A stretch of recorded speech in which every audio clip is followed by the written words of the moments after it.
ॐ पार्थाय प्रतिबोधितां भगवता नारायण स्वयं व्यासेन ग्रथितां पुराणमुनिना मध्ये महाभारतम् अद्वैतमृतवर्षिणीं भगवतीम् अष्टादशाध्यायिनी अहं त्वामनुसन्धामि भगवद्गीते भवद्वेषिणी नमो अस्तु ते व्यास विशाल बुद्धे फूल अरविंद आयत पत्र नेत येन तव्या भारत तैल पूर्णः प्रज्वलितो ज्ञानमया प्रदीपः प्रपन्न पारिजाताय तोत्र वेत्र एकपानये ज्ञान मुद्राय कृष्णाय गीता अमृत दुहे नमः सर्वोपनिषदो गावो दोग्धा गोपाल नंदना पार्थो वत्सा सुधीर भोगता दुग्धम गीता अमृतम महत वसुदेव सुतम देवम कंस चानूरमर्दनम देवकी परमानंदम कृष्णं वंदे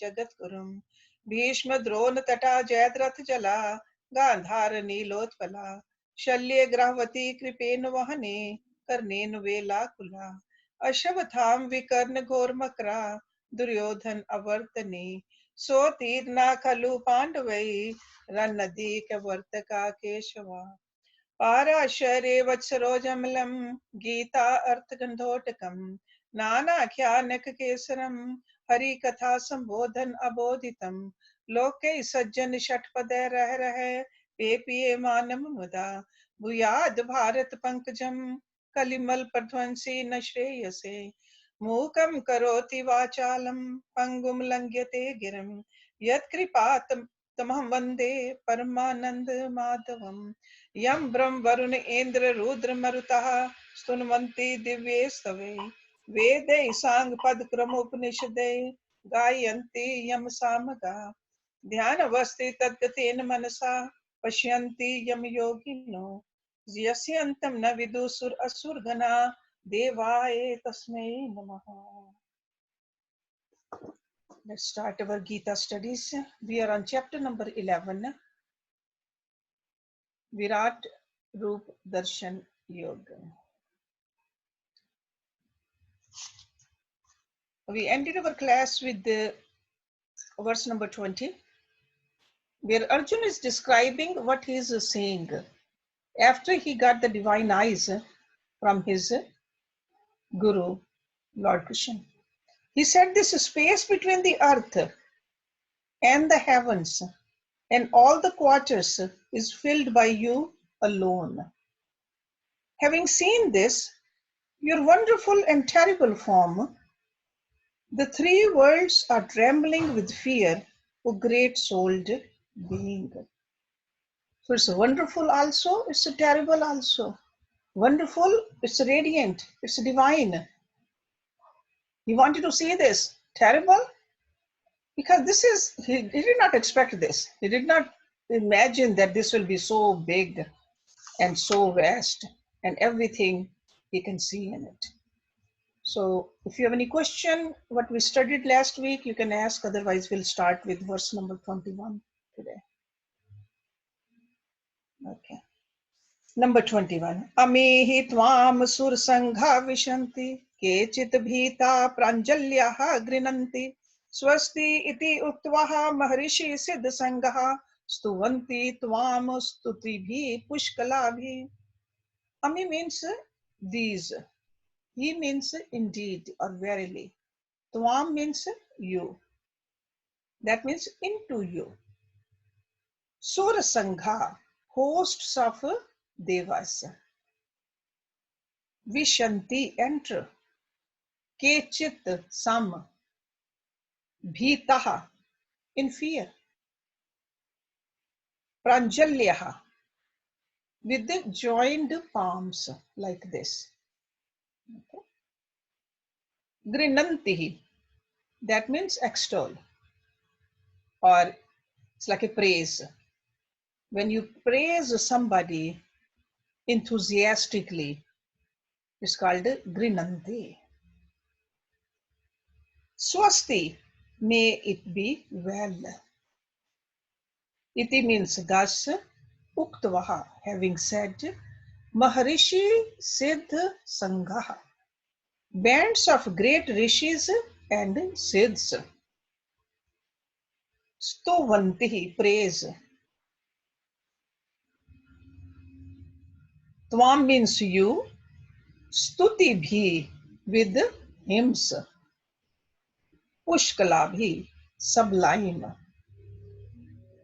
So verily into you enter these hosts of devas.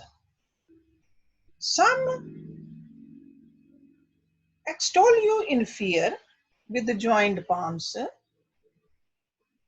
What do they say? May it be well. Thus saying, bands of great rishis and siddhs praise you with the sublime hymns.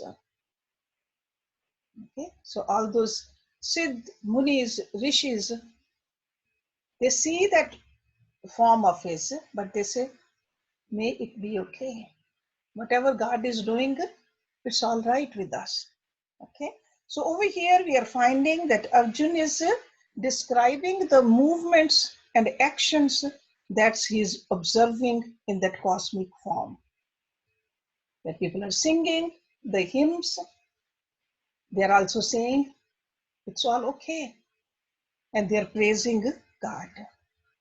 Okay. So they are disappearing into him also. They are entering into him.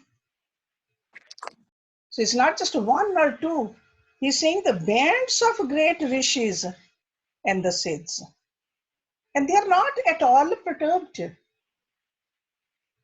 Because when you join your palms and you are just praising God, you are not perturbed.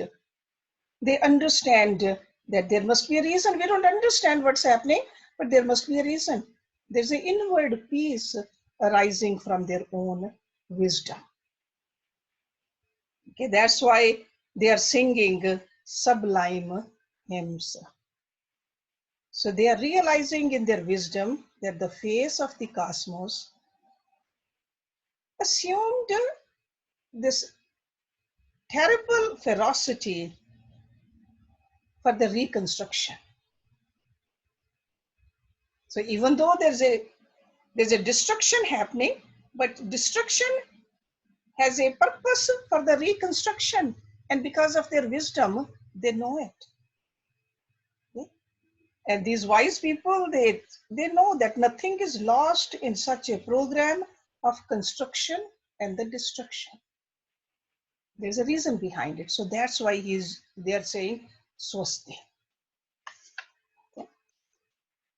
Rudra Adityaha Vaswaha Ye cha Sadhyaha Vishve Ashvino Maruta cha Ushmapaha cha Gandharva Yaksha Asura Siddha Sangaha Vikshante Tvam Vismita cha Eva Sarve.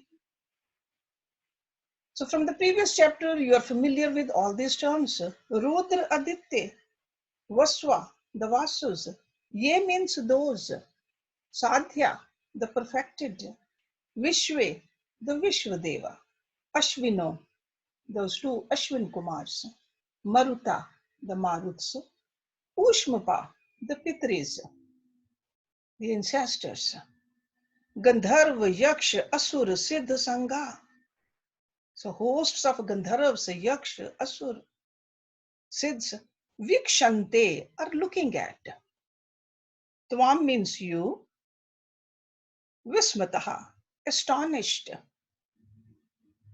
Cha means and, ev means even, sarve means all. So Lord Krishna, Arjuna is telling over here that in the form of Lord Krishna, in the form of God, the cosmic form, he sees the Rudras, Adityas, Vasus, Sadhyas, Vishvadeva, Ashwin Kumars, Maruts, and Ushmapa, a hosts of Gandharvas, Yaksh, Asur, and Siddhs. They are all looking at you. And they are all quite astonished. So what they are seeing, they are astonished by it. They in a way stand struck with wonder and astonishment. So if you want to know the meanings of all these terms, go back to the previous chapter. You have the details of that. Yes, Jyoti. Somebody has a question? No. Urmil Chawla. Oh, Urmil has a question. Yes, Urmil. Yeah. My question is, what's the difference between great sages and perfect beings? Why we have to separate the two? What separates? The great sage could be still on the path of improvement. Okay. And the perfect being has reached that final goal. Mm-hmm. Okay? So that's why he put these two separately. So perfect means reach the perfection. For a yogi, you can use that word. Rishi could be still working on it.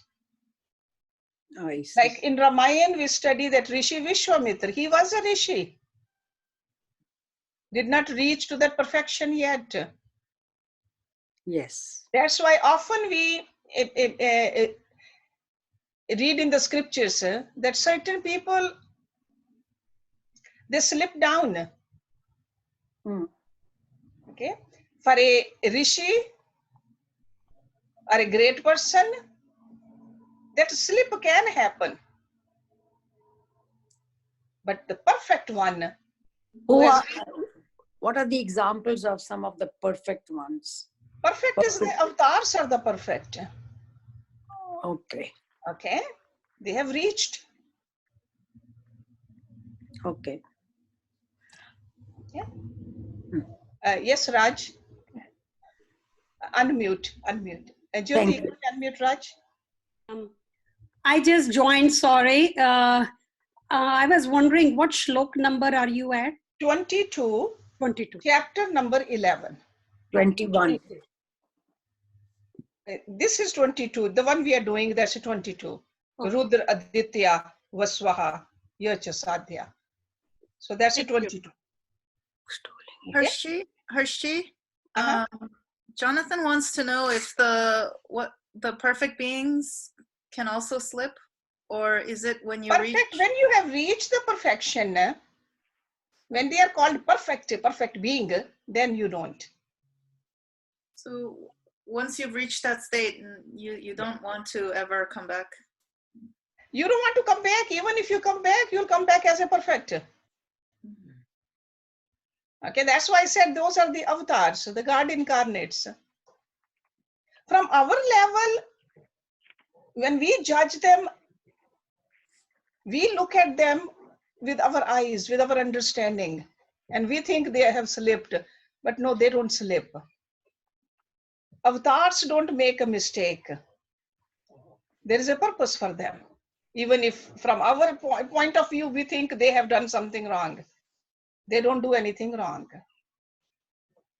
Okay? Whether it was a Parshuram, or whether it was a Ram, or whether it was a Krishna, or whether it was a Buddha. According to their time, according to their students, according to the circumstances, they make the decisions. Okay, so perfect one. Perfect. It's called a perfect because there is a perfect union. It's called a yogi. But a rishi is still on the ladder of climbing up. Okay. Thank you. So that's why these two separate ones are mentioned in this. And rishis can fall back. Yes, they can slip down. Yes. Okay. Thank you. So Arjun was a student of Vedas, and that's why this verse, naturally he used all that terminology, the Vedic thoughts and vocabulary of Arjun was ingrained in him. So he says, I see all this. But we got to look at the general effect which was produced in Arjun's mind by this vision of totality. The different reactions were created. Some people were fearful. The others, they're praising God. Now look at number 23. Rupam mahat te bahu vaktra netram Mahabaho bahu bahuri padam bahu udram bahudanshraha karalam drishtvaha lokaha pravatitaha tatha aham. Rupam form, mahat. Mahat means big, immeasurable. Something which you cannot measure. Te means your.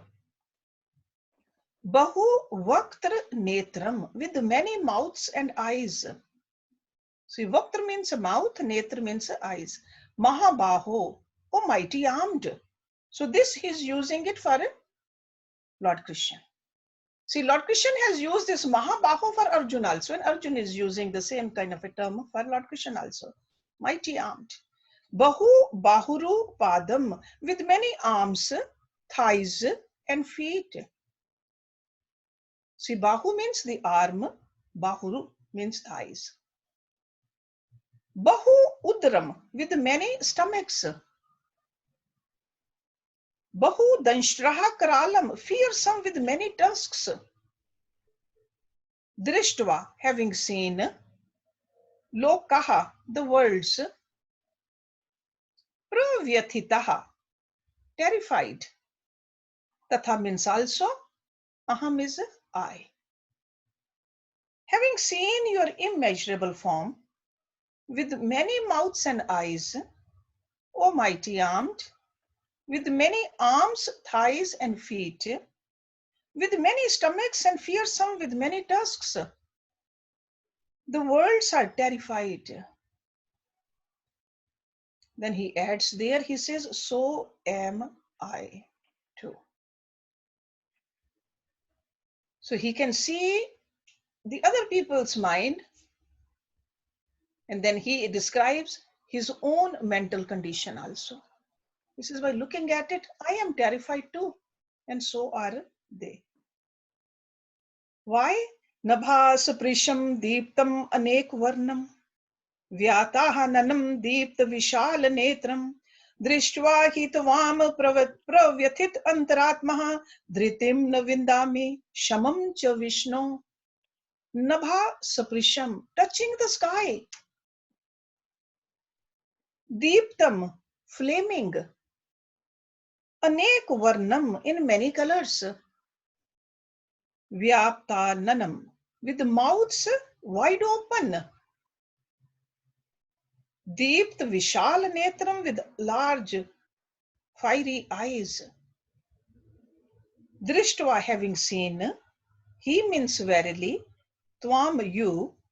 Pravyathit antaratma, terrified at heart. Dhritim, courage.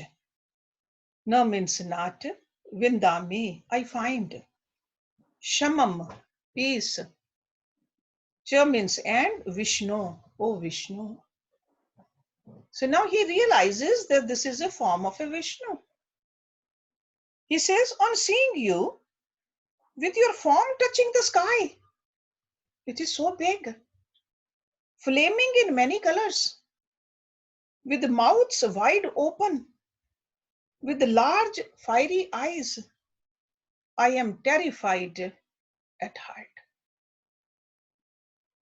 Then he says, I find neither courage nor peace, O Vishnu. Because it's such an uncommon vision. It's marvelous also, but it's awful also to look at. So it's not just a 6-footed Lord Krishna's form he's looking at. He's looking at the form which is touching the sky. And he doesn't see the either end of it. No beginning, no end. So he says, I am very terrified in my heart. And he also says that the rest of the world is terrified too. Okay. So in other words, altogether, the vision is capable of unnerving anybody. Okay. So that's why he adds in there, I find neither courage nor peace. And this Vishnu term, if you look at the root of this Vishnu term, That means one having long strides. That's a Vishnu. Long strides. So the measure between the 2 feet, like when one walks, that's called a stride. Over here, stride is beginning and ending. It's like in the beginning also God is, in the ending also God is. There's nothing else beyond that or even before that. So that is the implication of the term Vishnu. In other words, it means all pervading, omnipresent, no place where it's not. So he says, oh Vishnu. Okay, and he knew this terminology. So that's why he's using that term over here, oh Vishnu. दंष्ट्रहा क्रलानि च ते मुखानि दृष्ट्वा एव काल अनल सन्निभानि दिशा न जाने न लभे च शर्म प्रसीद देवेश जगत निवास दंष्ट्रहा क्रलानि, fearful with tusks, च means and, te means your, mukhani mouths, drishtva having seen, ev means even, kal is kal anal sanibhane, blazing like, see, anal means fire. Okay, kal over here really means like a pralay, like when everything gets dissolved. So blazing like pralay fires. Disha, the 4 quarters. Na means not, jane means no, K-N-O-W. Na labhe. Again, na means not, labhe means I find. And sham means the peace. Proceed, be gracious. Gracious, just like a prasad. When we offer something to God and we get blessings from that, what we offer, we take it back. So proceed word is like that, the grace. Devesh, O Lord, Jagat Nivas, O abode of the universe. So Arjuna is saying, having seen your mouths, fearsome with the tusks, blazing like a pralay fire, I do not know the 4 quarters. That means the direction. Nor do I find peace. Be gracious, O Lord of the Devas, O abode of the universe. So over here he is calling Lord Krishna a Devesh also. He is calling him Jagat Nivas also. Abode of the universe, he says, that's what you are. Everything is in you. You are everywhere. And I have lost my sense of direction and I do not find any peace. So it's like in a very chaotic condition of confusion is expressed here. Even though he is the one who really wanted to see. But he didn't realize that what will he see? So whatever he is seeing, he is feeling very fearful. He says, I do not know the direction. So that means he says, I really don't know where I am. See, like in the middle of the ocean, a person will say, I don't know which way is north and which way is south. I really don't know the direction where I'm going. So that's why he says, I do not know the 4 quarters. And this is not all. He says, nor do I find peace either.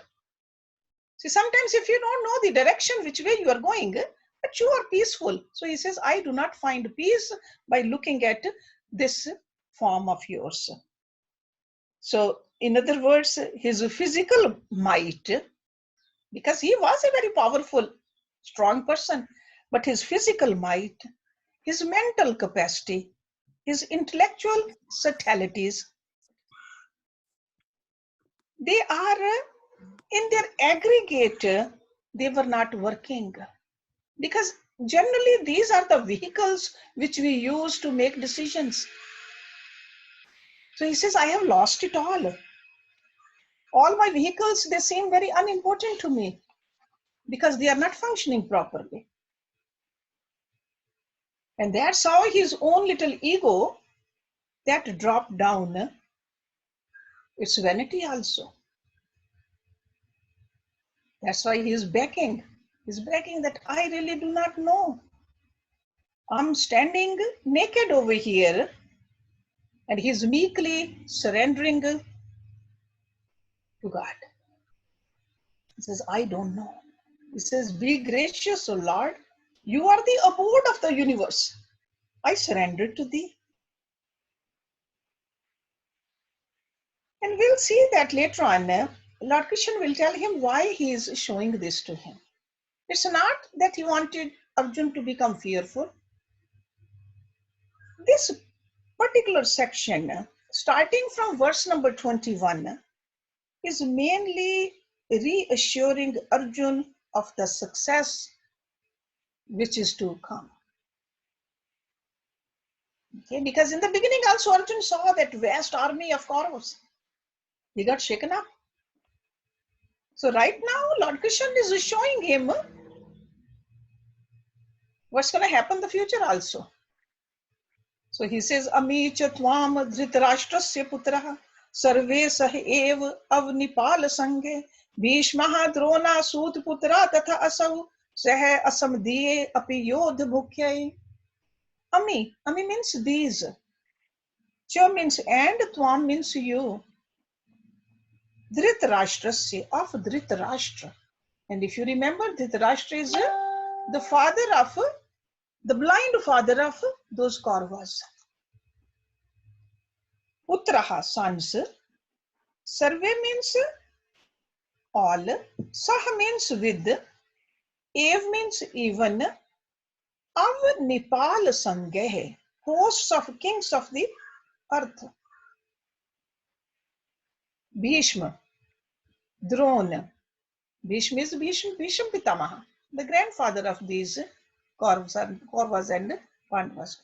Dronacharya, the teacher of all of them. Sut Putraha. Sut Putra is Karan. So Sut Putra is normally, literal translation is son of a charioteer. Even though he was a son of Kunti, the mother of the Pandavas, but he was raised by a charioteer. So nobody knew up until this point that he was a son of Kunti and the eldest brother of Pandavas. Okay, but everybody called him a Sut Putra. Tatha means also, Asau means this, Saha means with, Asmadiyai, with those of ours. Api means also, Yodh Mukhyai, the chief warriors. Okay, Mukhya Yodha. So Yodh Mukhyai. So Arjuna is saying that all the sons of Dhritarashtra, with hosts of kings of the earth, Bhishma, Drona, and the son of a charioteer Karan, with the warrior chiefs of ours. What happens to these? Continuation of this verses goes into 27. Vaktarani tetvarmanaha vishanti danshraha kralani bhyanakani kechit vilagnaha dashan antareshu sadrishyante churinate uttam ange. Vaktarani, mouths, te means your, tvarmana, hurrying, vishanti, enter, danshtraha kralani, terrible toothed, bhyanakani, fearful to behold, bhyanak, kechit, some, vilagnaha, sticking, dashan antareshu, in the gaps between the teeth, samdrishyante, are found, churinite, crushed to powder. This churan word is a very common Hindi word. Okay, churante, crushed to powder. Uttam angye, the best body part. And what is a uttam anga in the human body? The head. Okay, so he means the heads. So to all these people, which he mentioned in the previous verse, the sons of Dhritarashtra, the kings of the earth, Bhisham, Drona, and the Karan, and some of the warriors, chief of the Pandavas side also. It's not that only the Kaurava side is going to die in that battle. A lot of people in the Pandava side also, they'll die also. That's what happens in the war. So what happens to them? He says, I see that into your mouth, with the terrible teeth and fearful to behold, they hurriedly enter. So they are just entering into your mouth, getting crushed in your teeth so fast. Some are found sticking in the gaps between the teeth with their heads crushed into powder. I mean, you can imagine how terrible of a scene that is. The great warriors, the great chiefs, the relatives, they're all going into God's mouth and getting crushed in those teeth. Okay.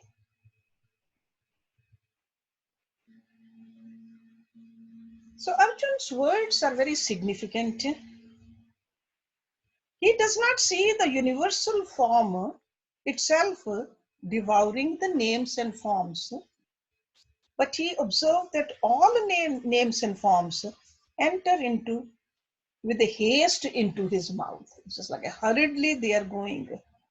This definitely frightened him, unnerved him, and instead of him feeling confident after looking at it, he is very disturbed by it. Okay, so this vision, in fact, it was a peep into the future. It did not happen yet. War hasn't even begun yet. But Lord Krishna is showing him the future. Okay, and how do they enter the mouth? He describes that. Yatha nadinam bahava ambhuvega samudram ev abhimukha dravanti tatha tav amim narlok virah vishanti vaktrani abhi vijulvanti. Yatha means as.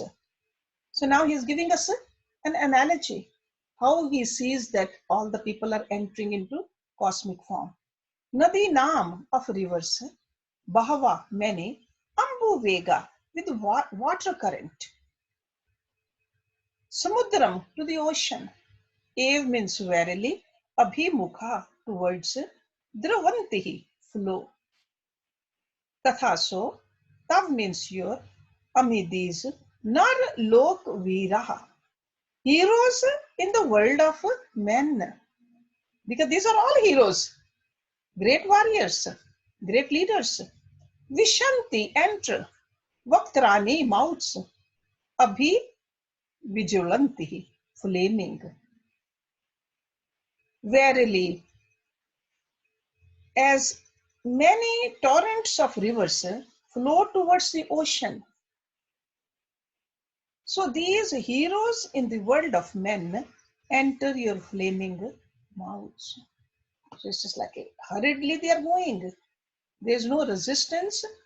They cannot stop themselves. They are just entering. Okay. So analogy of the torrential rivers gushing ahead to reach the ocean and become one with it. That's what's used over here. Okay. So the river loses nothing by reaching the ocean. So that's what's happening to these people. Now in the next verse, he gives another example. He says, Yatha pradiptam jwalanam patanga vishanti nashai samriddh vega tatha ev nashai vishanti lokah tva api vaktrani samriddh vega. Yatha means as, pradiptam, blazing, jwalanam, fire, patanga, moth, vishanti, enter, nashai, to destruction. Samriddh vega, with quickened speed. Tatha means also, ev only, nashai, for destruction. Lokaha, Vishanti, enter, lokaha, creatures. Tav means your, api means also, vaktarani, mouths, samriddha vega, with quickened speed. As moths rush hurriedly into a blazing fire to their own destruction, so also these creatures hastily rush into your mouth for their own destruction. Okay, so I'm sure you have seen how at night, if there is a light outside, light bulb, how those bugs go towards the light. So he says that's how fast these creatures are moving. Yes, Jyoti, who has a question? Kim. Kim? Yes, Kim. I'm sorry, Hershey. It's 2 verses back, but it talks about Bhishma being dead. But I'm reading in the Children's Gita that Bhishma has some ability to choose the time of his own death. Mm-hmm. And he's called Bhishma the Invincible. Mm-hmm. So does this mean he's choosing to die, or and how does he have that power? Or? Okay, see, he is peeping into the future. So that means Bhisham will die. And we know that now we can see that he did die in this war. Even though he had that power to choose his death time. So he was on the deathbed for 58 days, even after the war. Oh. Yes. Okay. Yeah, during the war, he did not die, but he was on the deathbed. He could not wage the war. After, I mean, he was a chief for the war from the Kaurav side to begin with. But once he had all those arrows in him, he was sleeping or lying down on that bed of arrows. He did not participate. He could not participate in the war. But he did not die either. So his power over his own body, he had it. But after, I think, if I'm not incorrect, it's about 58 days after the war he died. Okay, thank you. And Lord Bishop was there. Lord Bishop with the Pandavas, with the whole family, they went there, and in front of Lord Bishop, he just left the body. Over here, Arjun sees that, the future, that Bhisham will die. Dronacharya will die. Karan will die. Karan and Arjun also, they were equally strong. They were equally strong. And everybody knew that. Okay. So, but Karan also dies, that's what he sees. I had a question as well. Oh, sure, Jonathan. When Arjun was describing the form of Krishna, he described it with tusks a lot. And when I hear that, I think of elephant. But is that what we're supposed to be thinking? And is there some reason that he describes the form with tusks? The elephant? Yeah. I don't know where you are seeing the elephant. No. There was that was what was in my head, but I just Arjun described having tusks, and so I didn't know. Oh, I see the tusks. No, it's not an elephant. It's just like that's how he could describe something that big. Okay. Okay, so no, not an elephant form, but tusks. He must have seen the big teeth, and he just could come up with the tusk only. Okay. But it's not an elephant form. It's just like such a big, vast form. It could be. It's just like a Lord Krishna's form he sees, but it's so big. Okay. Yeah. So not elephant though. No. Okay. Yeah. So now, so after giving this example of the fire and the moth rushing into the fire, so he says that kind of a speed these warriors are getting into view. They are just letting go of their bodies. So then he says, what's happening further? He says, Lehi hanasehe grasmanaha smantat lokan smagran vadnehi jwaladi tejo bhi apurye jagat smagram bhasatva ugraha pratapanti Vishnu. Leli hanase means you lick. Grasmanaha, devouring. Smantat, on every side. Lokan, the worlds. Smagran, all. Vadnei, with mouths. Jwaladhi, flaming. Tejo bhi, with radiance. Tej means radiance. Apurye, filling. Jagat, the world. Smagram, whole. Whole, like a complete. Bhasaha, raise. Tav means your, ugraha, fierce. Pratapantihi, burning. Vishnu, O Vishnu. So again he is using the term Vishnu. So devouring all worlds on every side with your flaming mouths. You are licking your fierce rays, filling the whole world with radiance, or burning, O Vishnu. So this particular verse clearly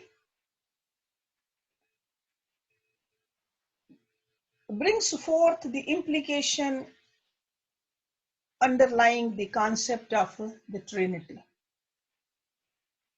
The creator, sustainer, and the destroyer. There is see, the Trinity is like a constantly going on in the whole universe. In our body also, there's a creation happening. New cells are being created all the time.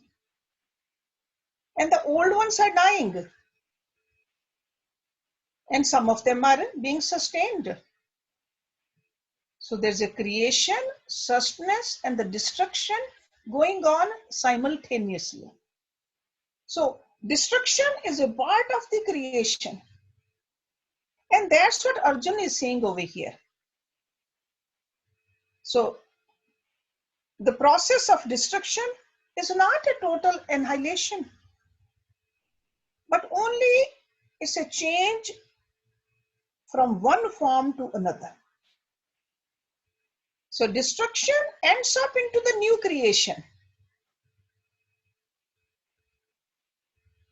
So Brahmaji, the creator, cannot create unless Shiva, the destroyer, is functioning simultaneously on the same anvil. And at the same time, the Vishnu, the sustainer, is doing his part also. So in fact, Arjun is seeing that some are going, some are coming out. It's just like a constant a cycle is going on. Where?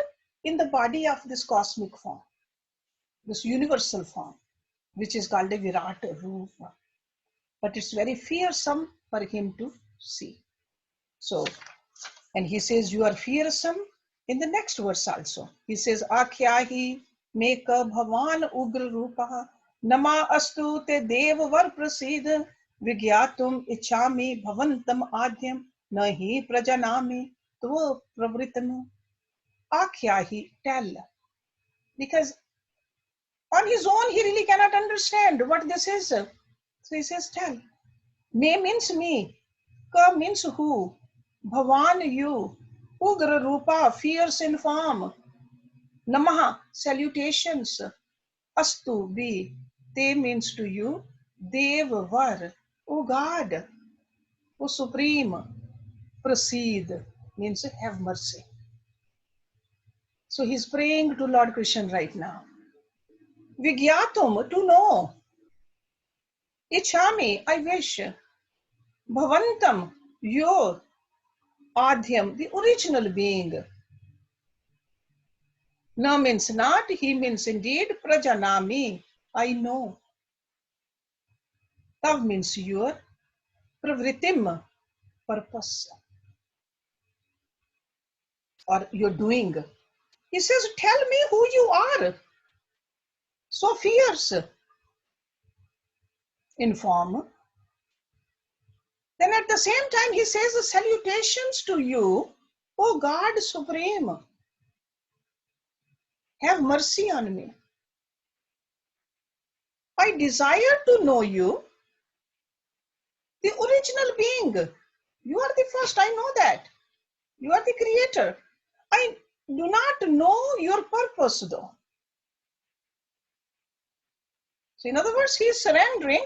He says, I see it, but I really do not understand what you are showing it to me. Have mercy on me. So Arjun realizes the divinity of the power of God.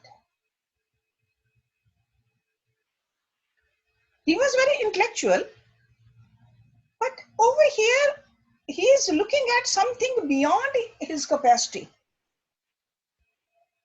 It is too big for him to observe fully or analyze carefully or even digest completely. He really cannot, because when he said you're so big, so vast, so many mouths, everything is going into you, I really cannot understand what's really happening.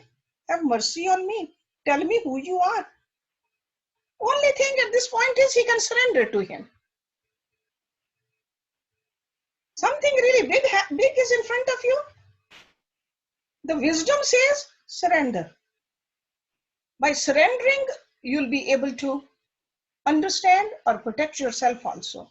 So Arjun is indicating here that his question deserves an answer. That's why he says, Vigyatum ichhami bhavantam atyam, that I desire to know you, O original one, O the first one. It's like a burning aspiration in him. Okay? This is a motive force behind every seeker's mind and intellect, that I desire to know. Something we don't know, we desire to know. And then he adds in there, I do not know your purpose either. You showed it to me, but I don't know your purpose. What is the mission of the Lord in taking such a terrible form? Presenting to him in front of Arjuna. And he is exhibiting him that all the Kauravas died. They are burning or going into the mouth of death. Yes, Jyoti. Who has a question? I do. Yes, Shilpa. When he says Tvam Pravitam, your Pravitam. purpose. Yeah. So the purpose, is Arjun asking Krishna, did Krishna come to wage the war? To have Arjun? Krishna was he was not participating in the war as such actively, but he was right there in the middle of the war with Arjun. He was the charioteer of Arjun. Right, but when he says purpose, purpose of showing him this, purpose of showing this cosmic form, purpose of that. So because he said, I want to see God everywhere, right? You remember in the beginning of the chapter, Arjun said, I want to see, you say I'm everywhere, so I want to see you. So this is what he showed him. So Arjun is saying, what is your purpose? To show me this terrible form of yours. Okay. So pravriti, see this word pravriti, there is a word prakriti also, pravriti also, sanskriti also, nivriti also. A lot of terms are similar sounding. We got to see in which context what is being said. So pravriti over here means doing, creating, showing. Okay. So pravritim. So tell me who you are, so fierce in form. So anybody else? What time is it? 11:23. 11:23. Let's now Lord Krishna is going to answer Arjun's question, because he is clearly saying that I desire to know why you are showing me this. Okay. In number 32, Kalaha asmi lok kshe krita pravridha lokan samaharatum ih pravrita rite api tvam na bhavishyanti sarve ye avasthita prati anikeshu yodha. Kal is the time. Asmi, I am. Lok kshay krita, the world destroying. Kshay krita, kshay means destruction. Lok means the world. Pravridha, mighty. Lokan, the worlds. Samahartum, to destroy. Ih means here, pravrita, engaged. Rite, without. Api also. Tvam means you, na means not. Bhavishyanti, shall live. Sarve, all. Ye means those. Avasthita, arrayed. Prati anikeshu, in hostile armies. Yodha, warriors. So Lord Krishna is answering Arjun's question. He says, I am the mighty world destroying time. Now engaged in destroying the worlds. Even without you, none of the warriors arrayed in hostile armies shall live. Okay? As we always talk about, the world is created by a continuous process of destruction. So he says, I am showing you that Kal Roop right now. So Lord Krishna is introducing himself here. I am the mighty world destroying time, the Kal, which is called a Kal. Sometimes there is a mercy in destruction also, right? If they don't break the old building, that old building can create a lot of havoc for innocent people. Okay, so Lord Krishna is clearly saying, even without you, because Arjun said that I am killing these people, or I will kill these people. He says, even without you,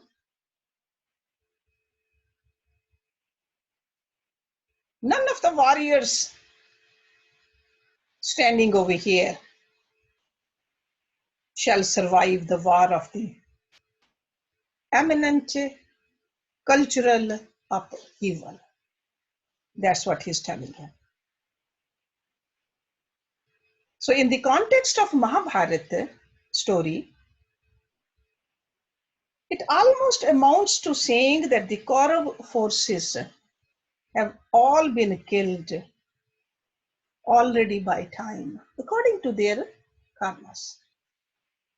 So Arjun was just only cooperating the god.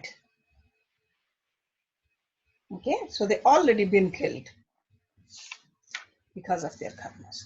Then he says, Tasmat tvam utishta yasha labhasva jitva shatrun bhungshasva rajyam samriddham maya eva ete nihata purvam eva nimit matram bhav so vyavsachin. So Lord Krishna is still speaking to Arjuna. He says, Tasmat, therefore, tvam means you, utishta, stand up. He's encouraging him to stand up because even now Arjuna is sitting down. Given up, he says, stand up. Yasha, fame, labhasva, obtain, jitva, having conquered, shatrun, enemies, bhungashva, enjoy, rajyam, the kingdom, samriddham, flourishing. Maya, by me, ev means even, ete means these, nihata, having been slain, purvam, already, ev means even, nimit matram, a mere instrument. Bhav means to be, savyasachin. That means, literal meaning of savyasachin means a left-handed one. But the real meaning of this really means expert warrior. Okay.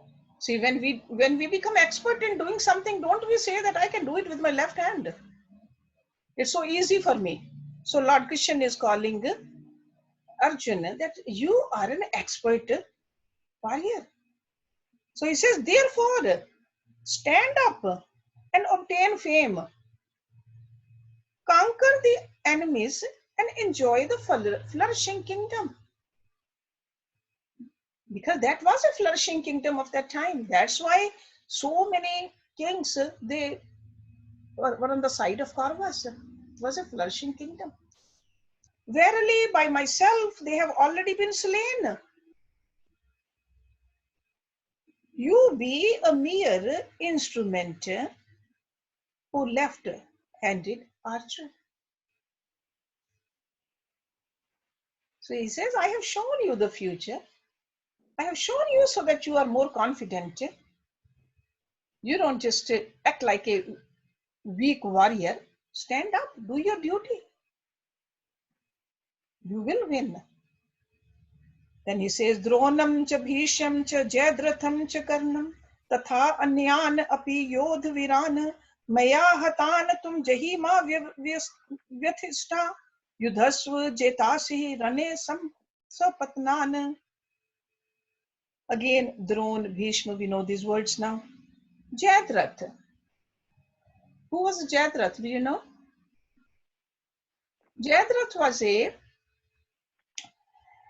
brother-in-law of the Kauravas. There were 100 Kauravas and one sister also. So sister's husband, Jadrath. A great warrior. It was very difficult to kill him. Without Lord Krishna, he couldn't have been killed. He had many boons also. So Karnam, we already talked about Karan. So these are all on the side of the Kauravas. Tatha means also Anyan, others. Api means also Yodh Viran, brave warriors. Maya, by me, Hatan, slain. Tvam means you. Jahi, do kill. Ma Vyathishta. Ma means not. Vyathishta means distressed with fear. Yudhasva, fight. Jetasi, shall conquer. Rane, in the battle. Sapatnan, the enemies. Dron, Bhishma, Jadrath, Karan, and other brave warriors. These were like a one on top of the other, warriors in that time. Those have already been slain by me, Lord Krishna is saying. You do kill, be not distressed with fear, fight and you shall conquer your enemies in battle. So Lord Krishna very directly consoling Arjuna, and he is telling him to stand up, catch the time and claim success and glory. He says, I have shown you the future and you can do it. Why don't you stand up and do it? So, because Arjuna wanted to know, why are you showing me all this? He says, that's why I'm showing you all this. Okay, we're going to stop the class right over here and we'll talk a little bit more about it, because Lord Krishna has stopped talking at this point. Now we'll see the story goes to Sanjay. Sanjay will say something to the blind king. Then again, Arjun will start speaking. Because after listening to Lord Krishna, realizing what the purpose is, and looking at the cosmic form, then starting from verse number 36, we'll see the great prayers he is praying to that cosmic form. He is calm also, and he is praying to Lord Krishna also. Yes, question? Kim, Yes, Kim. So when he says that you are just an instrument and I will destroy them anyway, this whole story is an allegory for us in our daily lives. So is this meant for us to hear that it's like the gunas acting through us and we're just instruments? Is that the message here? Yeah, there are messages that we are here because of the certain past karmas we have done. And we have to reap the rewards of those karmas. The time we will die, where we'll die, Predominantly, whether we're going to have a good or not so good life, that's all because of our past karmas, which is in Sanskrit is called prarabdha. Our karmas, but from the past, we have been given the fruits of those. We cannot change that. But how do we deal with it? We can change that. That we can do right now over here. And what we do right now, we are some of those karmas, based upon the kind of a karmas, we reap the rewards now, but lot of them are going with us in future also. Okay, so according to these warriors past karmas, Lord Krishna says, their time has come. So, They're gonna die. In this war, they're gonna die. So I'm But it- showing it to you. You are going to win. Uh-huh. Even if you don't want to fight, they're gonna die. But I am, as a teacher, as a guru, I'm telling you to stand up and obtain this fame. Right. But is there a message in there for us that's saying like that whatever actions we take, it's just God acting through us and we're just instruments? Or is that Yeah, not we are just the instruments. Yeah, we are not the complete architect of the whole story of ours. Yes. Okay. Have faith in God. Do the best you can, remembering God. See, we got to learn to do our, see, so far that's what we have been learning from Bhagavad Gita. Do actions for God. Okay. Most of the time we want to do it just for ourselves. Do it for Him. The more and more we do actions for God, our actions will improve and anxiety will reduce. See, not most of the time, anxiety is not because of the action. Anxiety is because what will I get when I'm done with it? If you're doing it for God, hey, it's going to Him. He should know it. Okay. And So, can you please spell the Sanskrit word for the karma from the past life? prarabdha, Prarabdh,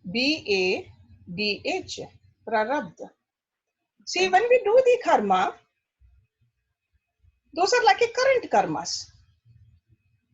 Okay, we always have the freedom to do the karmas. But how do we do the karmas? Based upon the level of our sadhana, some people do the karmas just for themselves. Those are like a selfish karmas. Then when we become little wiser, we are doing more selfless karmas.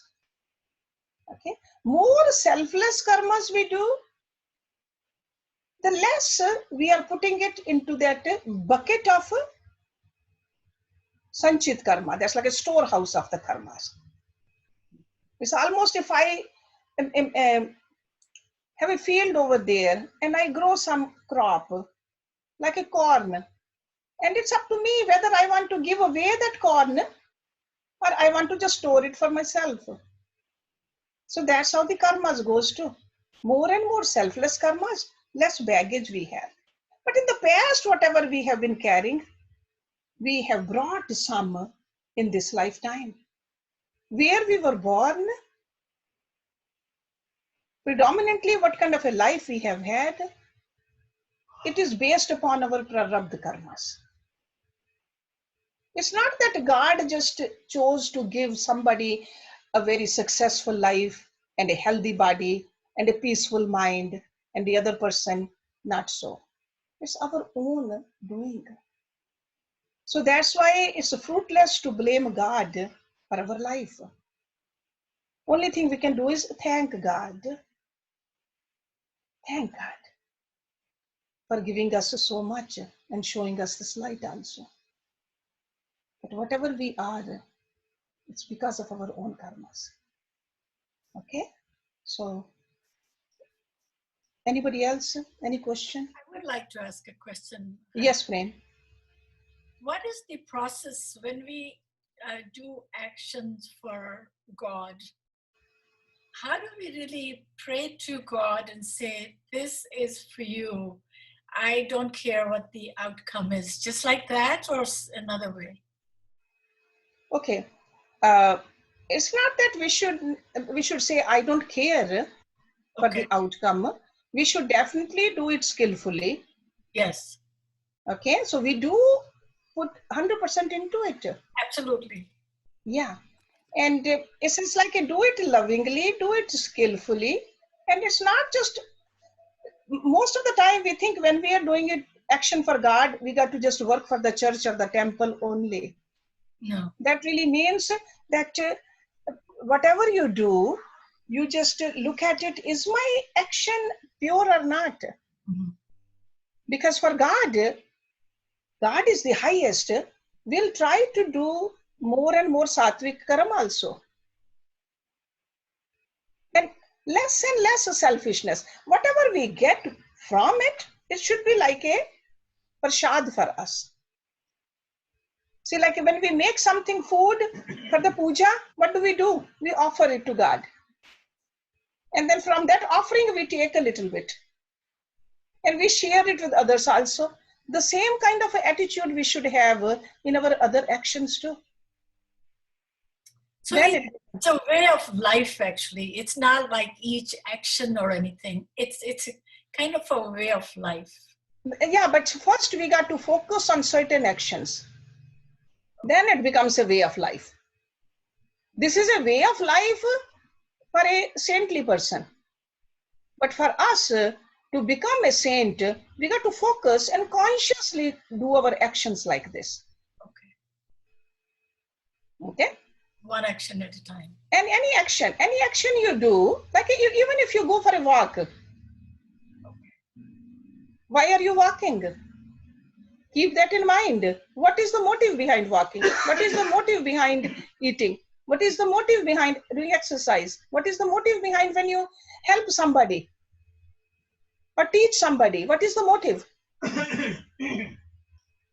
Because every action we do, there is a motive in our mind. And if the motive is, I want to please God, that becomes action for God. So first you do it consciously, then it becomes your nature. Yes, Jyoti. Sujata has a question. Yes, Sujata. Hershey, I think that the question that has, I mean, or rather the principle that has to be clear is that we have to act, and what kind of actions should we do? That's the question that all of us have to answer. And I think that finding our dharma is the key in this. I mean, Arjun was kind of confused about his dharma. He was a Kshatriya. He didn't want to fight this war. He wanted to sit down and say, I'll take sannyas. But his dharma was to fight this war. So we have to identify our dharma and act accordingly. I mean, that's the choice that we have, identifying our dharma and acting accordingly, and obviously doing it for God, for a larger purpose. Yeah, but to me, I think it's we got to break it down into a smaller actions of ours also. Not just our larger dharma alone. Okay? Because our dharmas, our duties, if you call dharma as a duty, what is our dharma? There's several hats we wear all day long.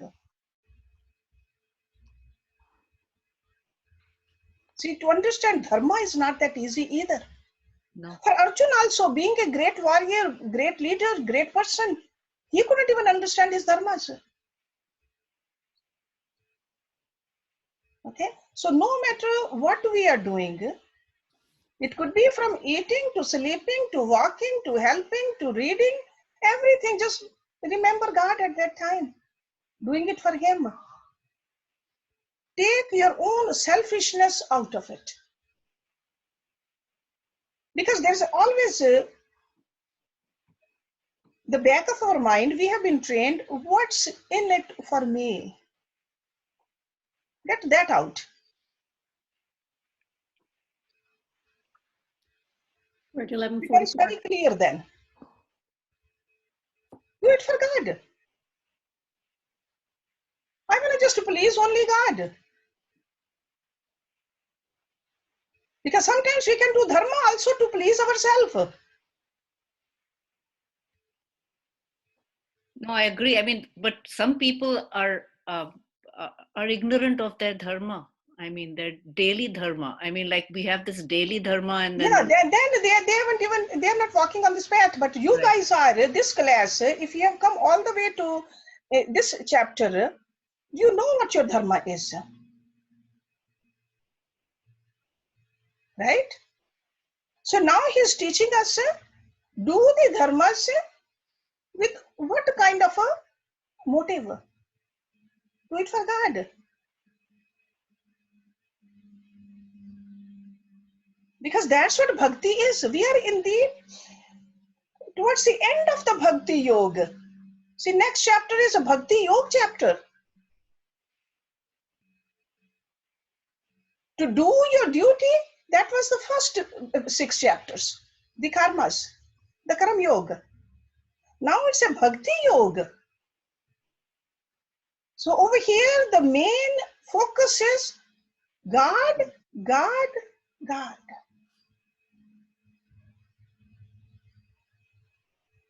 Okay, just remember that the first 6 chapters about the karam, the second 6 chapters about the bhakti, the third 6 chapters about the jnana.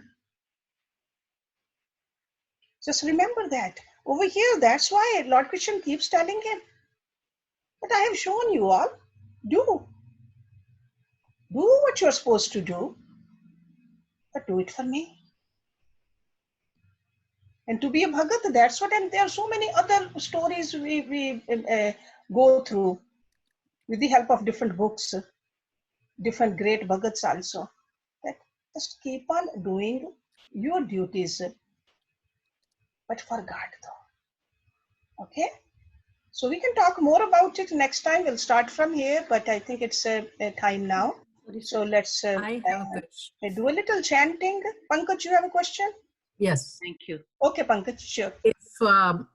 If he says that these people are already dead by me, they are killed by me, you are the instrument.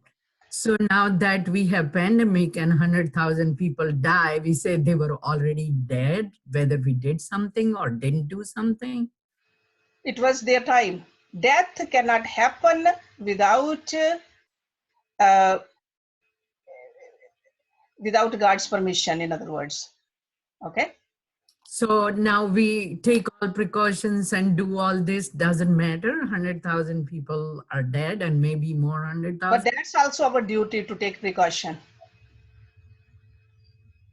But So expecting that we'll take all the precautions and nobody will die, that's not going to happen. that's not going to happen.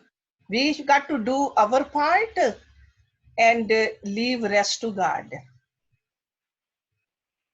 So we cannot give up our responsibility. No, we should not give up our responsibility. Our part we got to do. If Arjun wouldn't have done his part, we wouldn't have known Arjun after 5,000 years. Yes. So Arjun got a guru and a teacher as God to show him what to do, and then he listened to him, and that's what he did. Okay?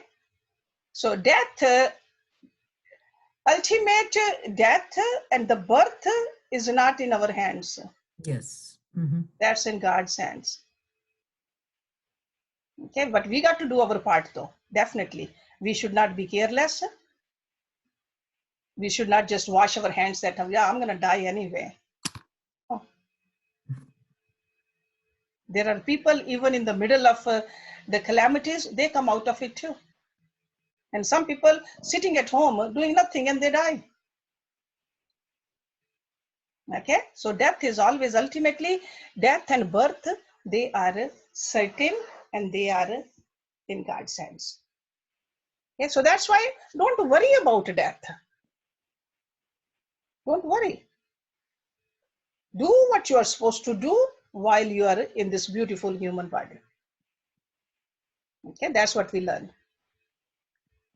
So let's do. Who's playing that kirtan today? The kirtan or the Om meditation? I don't know what did many decide. Om meditation. Okay, not meditation, What just was for a few minutes, okay? Because we don't have much time, 3-4 minutes only, okay? Just let's do that, close our. But first, let me do that Shanti part, because normally we skip that. Let me do that, and after that, put Om, and we'll just meditate on that.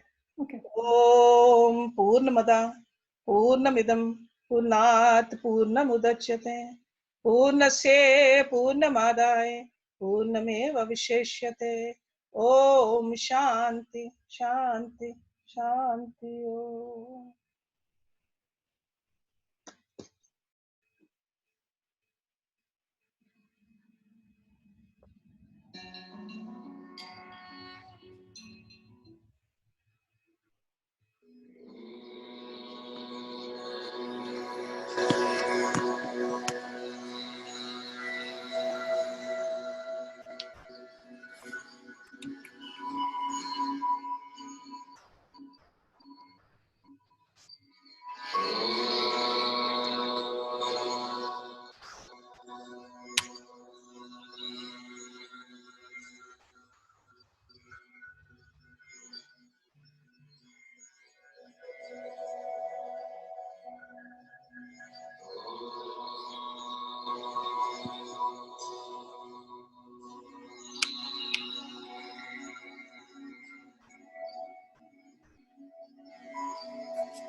Thank you very much.